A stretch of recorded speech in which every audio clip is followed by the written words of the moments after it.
the end of 5 years, the president in power at the time, obviously, the president who will be elected after this election, 5 years from now, totals up the amount of money spent to buy assets and the amount of money recovered when the assets were sold, plus the profitability from the warrants. If there is a net loss to the taxpayers, he is then mandated to send to the Congress, this is 5 years from now, a proposal to have the financial industry pay for this by some combination of increased fees and taxes. It is true that Congress at the time will have the right either to alter it or reject it, but I will make this prediction. 5 years from now, the Congress told by the president that this costs $77 billion or $62 billion or whatever, and says, and the financial institutions that benefited from this should pay for it. No Congress is going to say, oh no, we'd rather have it come out of the taxpayers in general. Here's the way the deregulation works. Subprime loans were made that shouldn't have been made. People were allowed to borrow money who shouldn't have been allowed to borrow that money. It was more than they could pay back. The theory was, well, house prices will keep going up. But you should not make loans that are only going to be valid in terms of an assumption about a constantly rising price. But it wasn't just that the bad loans were made. They were then packaged and sent through the system. 30 years ago, most loans, particularly for mortgages, were made by the bank that expected to be paid back.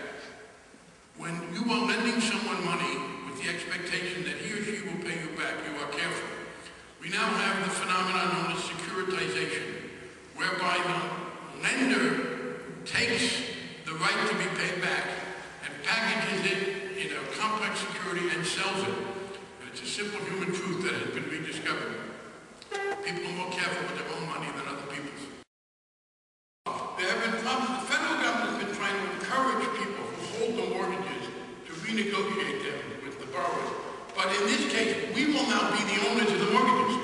So the federal government, as holder of the mortgage, can do what we have previously been urging other people to do. And it says in there, the federal government, the Secretary of the Treasury is instructed to try to buy as much as possible so he will control the mortgages.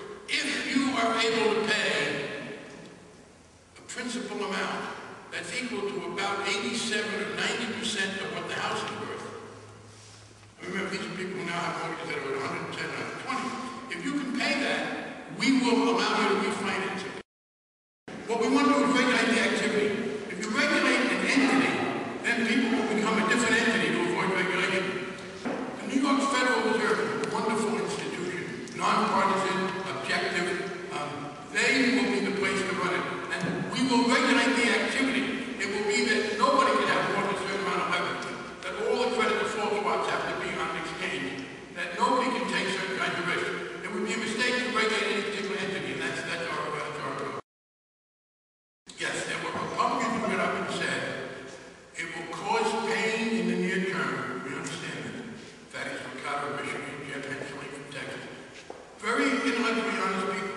But they said, we'll take that pain because it will impinge on the free market and we'll be better off in one. I think they're wrong. But that's the fight we're having for next year. That's the argument for next year. They believe that regulating credit default swaps is an impingement on the free enterprise system. And I think that's wrong. I mean, they say, why don't you vote, we're going to lose freedom.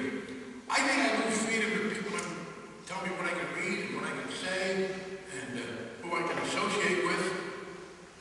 But I don't think I lose my freedom if the federal government buys some mortgages. I mean, I don't understand.